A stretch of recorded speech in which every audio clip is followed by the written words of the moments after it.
하나님 말씀 함께 보도록 하겠습니다. 오늘 우리가 함께 나눌 하나님 말씀은 누가복음 5장 29절부터 32절까지 말씀입니다. 누가복음 5장 29절부터 32절까지 말씀.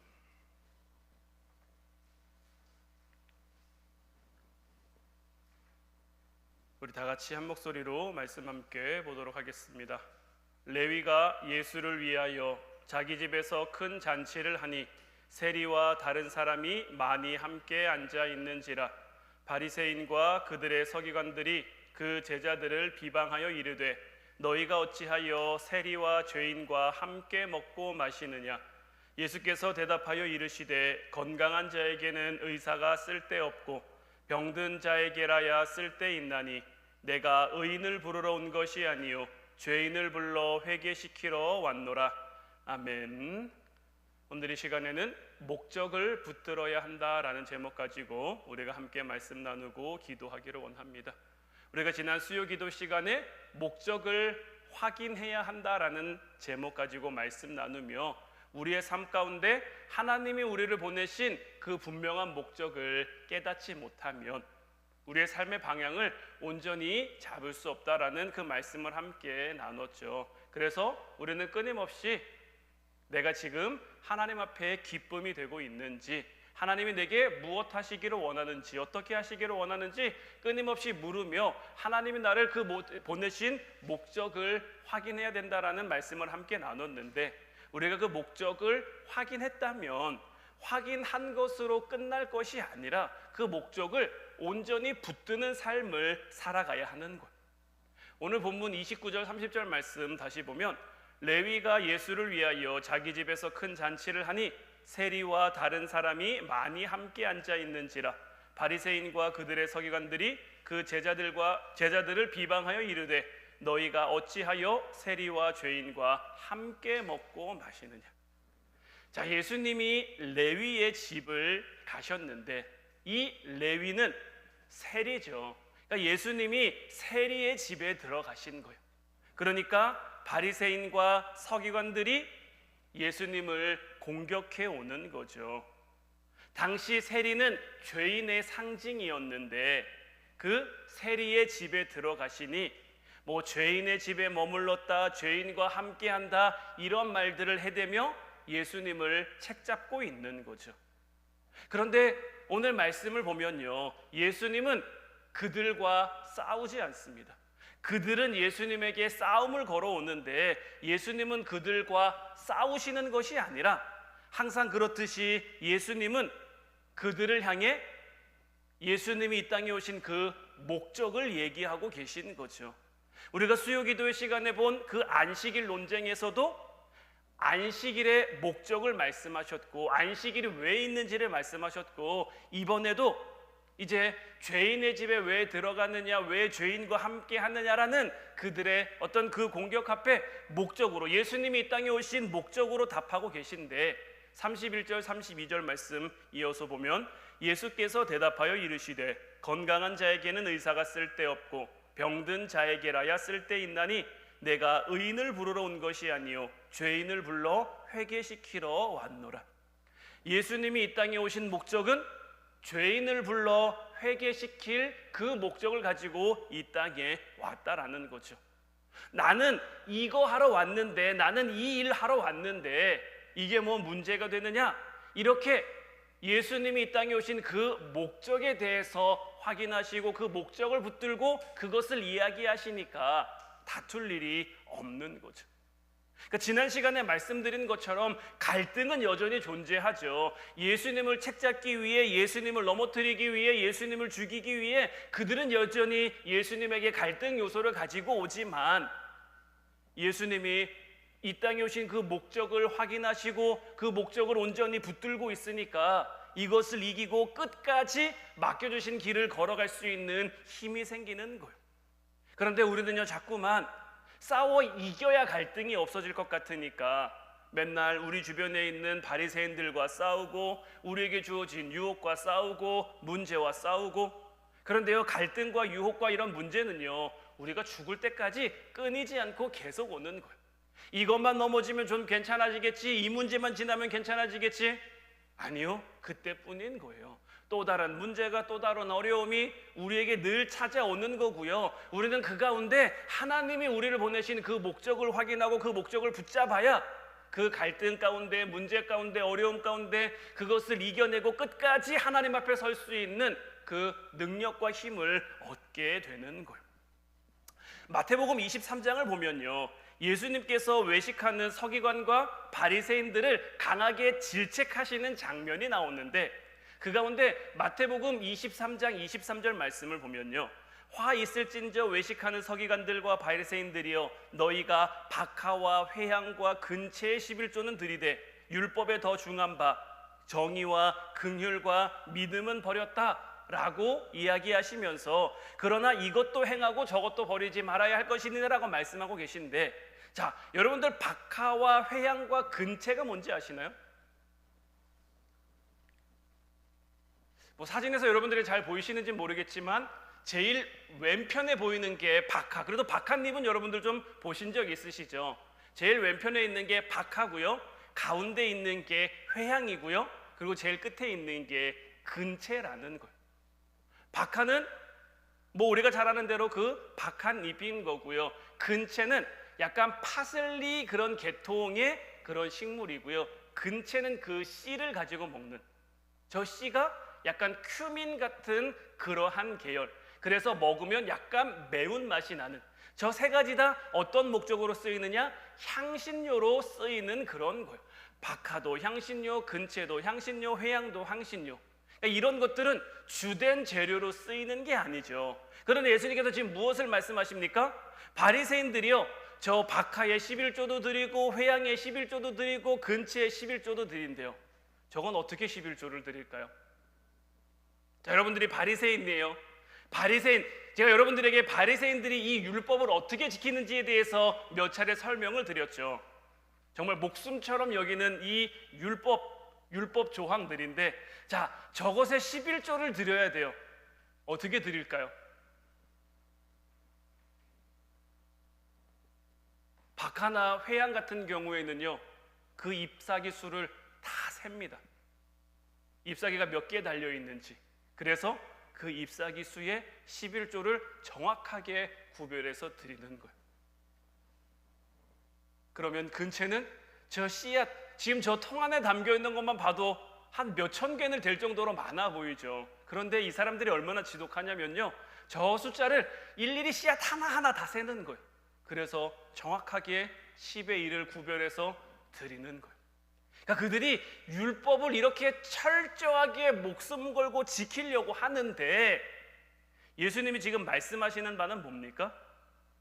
너희가 지금 외식하고 있다라고 말하는 거예요. 왜냐하면 하나님이 그들에게 10의 1조를 드리라고 한 이유는 무엇입니까? 하나님은 왜 11조를 드리라고 했을까요?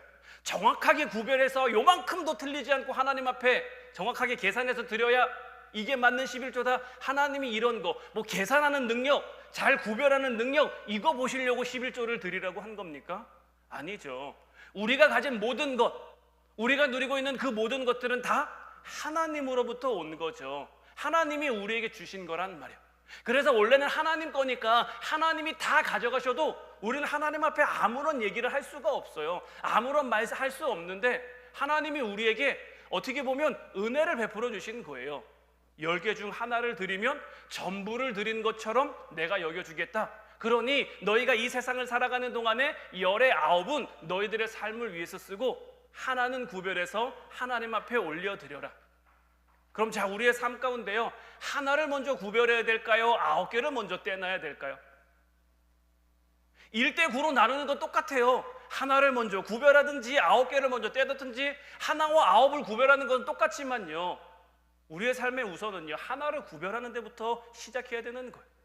근데 이들은요, 하나님이 그들에게 이 10의 1조를 드리라고 한 그 목적은 잃어버린 거예요. 하나님이 왜 그렇게 하라고 하신지 11조의 목적은 잃어버리고, 정확하게 어떻게 하면 내가 이걸 잘 뗄 수 있을까, 잘 구분할 수 있을까, 지금 이런 거에만 지금 혈안이 되어 있는 거죠. 그러니까 우리도 우리의 삶 가운데요, 정말 중요한, 우리의 삶 가운데, 우리의 신앙 가운데, 우리 믿음 가운데 들어있어야 할 어떤 정의와 긍휼과 믿음이라는 이 목적이 되는 더 중요한 가치가 있는데, 그 가치가 우리의 삶 가운데 있어야 되는데, 때로는 우리도 어떤 형식에 빠져 있을 때가, 우리의 믿음, 우리의 신앙도 보면요, 이 바리새인들의 외식처럼 어떨 때는 껍데기만 남아있는, 겉으로는 옳게 보이되 안으로는 외식과 불법이 가득하다라는, 저는 이번 한 주간 이 말씀을 묵상하면서요, 혹 내가 이렇게 살고 있지는 않은가 좀 많이 생각하고 많이 고민해 봤어요. 여전히 제 안에도요, 때로는 짜증날 때도 있고 화가 날 때도 있고 혈기가 오를 때도 있고, 때로는 정욕과 탐심 같은 그런 더러운 것들이 내 안에 여전히 있는데, 내가 목사라는 직분 때문에, 그래도 목사가 어디 가서 막 혈기 부리면 좀 창피하잖아요. 목사라는 직분 가지고 있는데 어디 가서 막 이렇게 함부로 행동하면 그거 좀 부끄럽잖아요. 그러니까 그런 이유 때문에 내가 선한 척, 내가 신실한 척 그렇게 살고 있지는 않은지, 하나님이 내게 맡겨주신 사역, 또 나도 나름대로 내 신앙과 믿음을 가지고 하나님 앞에 헌신, 이런 거에 대한 열심을 통해 하나님에 대한 기쁨, 하나님에 대한 감사, 어떤 하나님 보시기에 진실함이 있어야 되는데, 사람들의 눈이 무서워서, 사람들의 어떤 시선 때문에, 내 직분과 내 위치 때문에 내가 그렇게 살고 있는 것은 아닌지. 그러니까 여러분들도 여러분들의 삶 가운데서 하나님이 여러분들에게 맡겨주신 그 삶의 자리가 있는데, 그 삶의 자리 가운데서 나는 하나님의 기쁨으로서 살아가고 있는지, 하나님 앞에 정말 감사하며 살아가고 있는지, 그런 부분들, 특별히 가정에서 우리가 더 그렇게 해야 할 것은, 아직 믿지 않는 가족들 있고 믿음이 약한 가족들이 있고, 그들에게 우리가 선한 영향력을 끼쳐야 되는데, 우리가 끼치는 선한 영향력이 어떤 사람이 두려워서, 사람의 시선을 의식해서 이런 것이 아니라 정말 하나님 보시기에 하나님이 기뻐하실 만한, 하나님이 인정하실 만한 그러한 믿음, 그러한 삶으로 살아가야 하는데, 우리가 이런 삶을 살기 위해서는, 우리 안에 이런 진짜 믿음, 진짜 신앙이 있기 위해서는 하나님이 우리를 이 땅에 보내신 그 목적을 확인해야 하는 거고, 우리가 그 목적을 확인하고 그 목적을 온전히 붙들면요, 우리가 우리 삶 가운데 자칫 놓칠 수 있는 진짜 소중한 그 가치를 우리의 삶 가운데 회복해 갈 수 있는 거예요. 누가복음 10장 38절부터 42절까지 말씀을 보면요, 그들이 길 갈 때에 예수께서 한 마을에 들어가심에 마르다라 이름하는 한 여자가 자기 집으로 영접하더라. 그에게 마리아라 하는 동생이 있어 주의 발치에 앉아 그의 말씀을 듣더니, 마르다는 준비하는 일이 많아 마음이 분주한지라 예수께 나아가 이르되, 주여 내 동생이 나 혼자 일하게 두는 것을 생각하지 아니하시나이까? 그를 명하사 나를 도와주라 하소서. 주께서 대답하여 이르시되, 마르다야 마르다야, 내가 많은 일로 염려하고 금심하나 몇 가지만 하든지 혹은 한 가지만이라도 족하니라. 마리아는 이 좋은 편을 택하였으니 빼앗기지 아니하리라 하시니라. 예수님이 마르다 집에 들어가셨는데, 마르다와 마리아 자매, 두 자매의 어떤 행동이 극렬하게 갈리죠. 마르다는 예수님을 섬기고 예수님에게 헌신하기 위해, 예수님을 잘 영접하기 위해서 굉장히 분주하고 바쁩니다. 그런데 마리아는 예수님 발치에 앉아서 말씀만 듣고 있었단 말이에요. 그런데 예수님이, 그러니까 마르다가 예수님에게 와서, 예수님 내 동생 마리아가 나를 좀 도와서 예수님을 영접하는 일, 예수님께 헌신하는 일을 좀 도와주게 해주십시오 라는 그러한 마음을 가지고 말씀을 드렸는데, 예수님께서는 마르다를 책망하는 듯한 이런 말씀을 하고 계신단 말이에요. 그래서 어떤 분들은 마르다가 한 이 행동이 잘못된 거다 이렇게 생각하시는 분들이 있는데, 그런 건 전혀 아닙니다. 사실 교회에는요, 마르다 같은 사람이 많아야 돼요. 하나님 앞에 헌신할 수 있는 사람, 봉사할 수 있는 사람. 그런데 여기서 중요한 것은 뭐냐면, 목적을 잘 붙잡아야 된다라는 거예요. 지금 마르다는 왜 헌신하고 있습니까? 예수님을 잘 영접하기 위함인 거예요. 자, 예수님을 잘 영접한다라는 건 뭘까요? 여러분 집에 손님이 왔어요. 우리가 손님을 잘 대접한다라는 건 뭘까요? 막연히 좋은 음식 먹이고 좋은 데서 재우고 이런 것이 손님을 잘 접대하는 걸까요? 아니면 손님이 와서 편하게 있다 가실 수 있도록, 기쁘고 즐겁게 있다 가실 수 있도록 그 손님에게 잘 맞춰주는 게 손님을 잘 대접하는 걸까요? 물론 좋은 거 먹이고 좋은 데서 재우는 것도 중요하고 잘하는 거겠지만 그것보다는 우리 집에 온 손님이 좀 편안한 마음으로 기쁜 마음으로 있다가 갈 수 있도록 손님에게 맞춰주는 거죠. 그러니까 마르다가 지금 예수님을 왜 영접했고 예수님 앞에 왜 헌신하려고 하고 있습니까? 예수님을 기쁘게 하기 위해서, 예수님을 즐겁게 하기 위해서, 그래서 아닙니까? 그런데 지금 마르다는요, 하는 일이 많다 보니까, 준비하는 일이 많다 보니까 그 목적을 놓쳐버린 거예요. 그 목적을 놓치니까 예수님이 지금 얘기하는 것이 바로 그 부분인 거예요. 내가 이 집에 왔는데 내가 이 집 가운데서 정말 원하는 건 뭐예요? 말씀을 함께 나누는 것, 말씀을 함께 듣는 것. 물론 마르다가 준비하고 열심히 하는 것도 중요하지만 예수님이 정말 원하는 것은 우리의 삶 가운데, 때로는요 교회에서 일하다가 상처받고 일하다가 시험에 드시는 분들 많아요. 그러니까 그런 분들 보면 정말 안타까워요. 왜냐하면 그분들이 나름 열심을 가지고 열정을 가지고 일을 했는데 왜 시험 들고 왜 상처받았을까요? 물론 여러 가지가 이유가 있고 여러 가지 원인들이 있을 수 있겠습니다만은 그 근본을 살펴보면요, 결국에는 뭐 누구의 책임이다 누구의 탓이다 이런 걸 따지기 전에 결국 그 안에 내가 이 헌신에 대한, 내가 이 열심에 대한, 내가 이 봉사에 대한 목적을 잃어버린 거예요. 우리의 헌신은 누구를 위함입니까? 교회에서 우리가 헌신하는 것, 교회에서 봉사하는 것 누구를 위함입니까? 나의 만족 때문입니까? 다른 사람들이 나를 알아주길 바라는 마음 때문입니까? 우리 이런 것 때문에 하는 거 아니죠. 이 일을 통해 하나님 영광 받으시고 이 일이 주님의 몸된 교회가, 주님의 몸된 교회를 좀 더 주님의 몸된 교회답게 세워가는 그러한 일이라고 내가 생각하고 하나님이 이 자리, 이 시간, 이 일을 내게 맡겨주셨다라고 내가 확신하니까 이 일을 하는 거 아닙니까?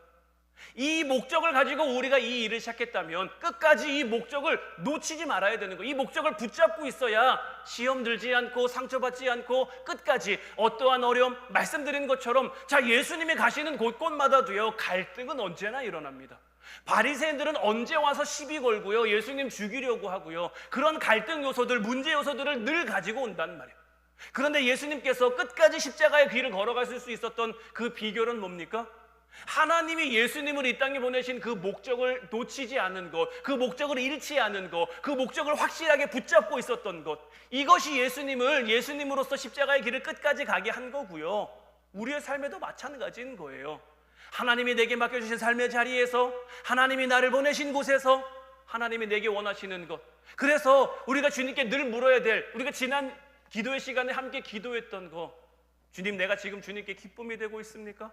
주님, 내 삶을 보고 기뻐하십니까? 그리고 주님, 앞으로 내가 무엇 하기를 원하십니까? 내가 어떻게 하기를 원하십니까? 왜냐하면 이 질문을 우리가 확실하게 붙잡고 있어야 그 삶의 방향을 놓치지 않는 거예요. 요한복음 6장 26절 말씀을 보면요, 예수께서 대답하여 이르시되 내가 진실로 진실로 너희에게 이르노니 너희가 나를 찾는 것은 표적을 본 까닭이 아니요 떡을 먹고 배부른 까닭이로다. 자, 예수님 앞에 많은 사람이 나왔습니다. 이 많은 사람들이 왜 나왔습니까? 이 요한복음 6장 26절 바로 앞에 어떤 사건이 있었느냐? 우리가 잘 아는 오병이어 사건이 있었어요. 보리떡 5개와 물고기 2마리를 가지고 어른 남자만 5,000명이 모여있던 그 자리에서 예수님이 그들을 모두 다 배불리 먹이시고 12바구니가 남는 놀라운 기적을 보이셨단 말이에요. 그러니까 예수님 앞에 많은 사람들이 나오는 거죠. 그 놀라운 장면을 목격했으니까, 그 놀라운 장면을 경험했으니까. 그런데 이들이 나온 목적이 뭡니까? 말씀에서 예수님이 말씀하시죠. 내가 진실로 진실로 너희에게 이르노니 너희가 나를 찾는 것이 표적을 본 까닭이 아니라 떡을 먹고 배부른 까닭이라고. 예수님을 따라야 될 이유가, 예수님을 따라야 될 목적이 이 표적을 통해 하나님의 살아계심, 예수님이 그 복음의 길, 진리의 길, 생명의 길을 우리에게 허락하신다는 것을 우리가 깨달아 예수님을 따르는 것이 목적이 되어야 되는데, 지금 이 무리의 목적은 무엇입니까? 예수님 따라다니면 뭐 좋은 일이 생기지 않을까? 예수님을 따라다니면 배고프지 않지 않을까?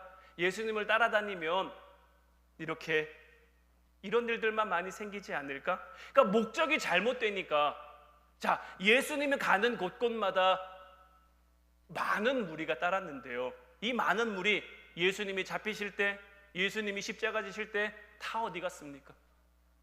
심지어는 예수님의 제자들도요, 예수님이 잡히시던 날 밤에 다 어디 갔습니까? 베드로 보세요. 내가 예수님을 위해서라면 죽을 수도 있습니다, 이렇게 호언장담했는데, 누구나 다 세베대의 두 아들 요한, 야고보는요, 나를 예수님 좌편에 우편에 앉혀주십시오, 너희가 마시려는 잔을 너희가 뭔지 아느냐? 압니다, 우리가 얼마든지 그 잔을 감당할 수 있습니다, 장담하고 얘기했는데, 예수님이 잡히시던 그날 밤에 그들은 다 어디 갔습니까? 예수님과 함께 했는데, 예수님을 따랐는데, 예수님을 따르고 예수님과 함께한 그 목적이 흔들리니까, 내가 예수님을 믿는 목적이 흔들리면요, 내가 믿음 생활하고 내가 신앙 생활하는 그 목적이 흔들리면요, 우리 삶의 방향이 흔들릴 수밖에 없는 거예요. 왜냐면요, 우리는 이 세상을 살아가고 있기 때문인 거예요. 우리가 이 세상에서 하나님 나라가 가까울까요? 세상 나라가 가까울까요? 지금 우리가 이 세상을 살아가면서 세상 나라가 훨씬 가깝죠. 그래서 끊임없이 세상 나라는 우리를 유혹하고 우리를 시험하고, 그래서 그 가운데 하나님 나라를 바라보는 것도 사실 힘들죠. 제가 이번 주에 한 설교를 듣는데 어떤 목사님은 이 부분에 대해서 이렇게 얘기를 하시더라고요. 우리 성도들이 눈으로는 하나님 나라를 쫓고 있는데 걷는 방향이 하나님 나라가 아니라 이렇게 뒷걸음질 쳐서 세상으로 가고 있다고. 그 말씀 들으면서 저부터도 참 뜨끔하긴 했는데, 우리가 주님을 따르는, 우리가 신앙생활을 하는 그 목적을 잃어버리면 안 되는 거예요. 지금 우리는 왜 이곳에 모여 있습니까? 말씀 들으러 오지 않았습니까? 기도하러 오지 않았습니까? 주님 만나러 오지 않았습니까? 그 목적이 흔들려서는 안 되는 거예요. 이제 바라기는 주님이 우리에게 주신, 주님 우리 땅 가운데 보내신 그 목적을 확인하고 그 목적을 확실하게 붙잡아 주님 앞에 끝까지 나아갈 힘과 가장 좋은 것을 선택할 수 있는, 우리의 삶 가운데 가장 옳은 것, 가장 바른 것, 가장 온전한 것을 선택할 수 있는 그 지혜가 우리에게 충만히 임할 수 있기를, 그래서 우리의 삶 가운데 하나님 나라를 세워갈 수 있기를 주님의 이름으로 축원해 드립니다. 이제 우리 같이 찬양하고 기도하기를 원하는데, 오늘 이 시간에는 주 예수보다 더 귀한 것은 없네, 이 찬양 함께 고백했으면 좋겠고요. 오늘 밤 우리가 기도할 때는요, 그냥 이 찬송가의 가사가 오늘 우리의 기도가 됐으면 좋겠어요. 주님보다 더 귀한 것 없네, 이 세상 부귀와 바꿀 수 없고, 주 예수보다 더 귀한 것은 없네, 이 세상 명예와도 바꿀 수 없고, 주 예수보다 더 귀한 것은 없네, 이 세상 행복과도 바꿀 수 없고, 유혹과 핍박이 몰려와도 우리가 주님을 따르는 그 마음, 우리가 주님을 섬기는 그 마음이 변치 않을 수 있게 해달라고. 때로는 세상 즐거움이 우리의 앞길을 막아도, 때로는 세상 자랑이 우리 앞에 장애물이 돼도 주님보다 내게 귀한 것은 없습니다 다짐하고 결단하고 함께 기도하는 저희들 될 수 있기를 주님의 이름으로 축원해 드립니다.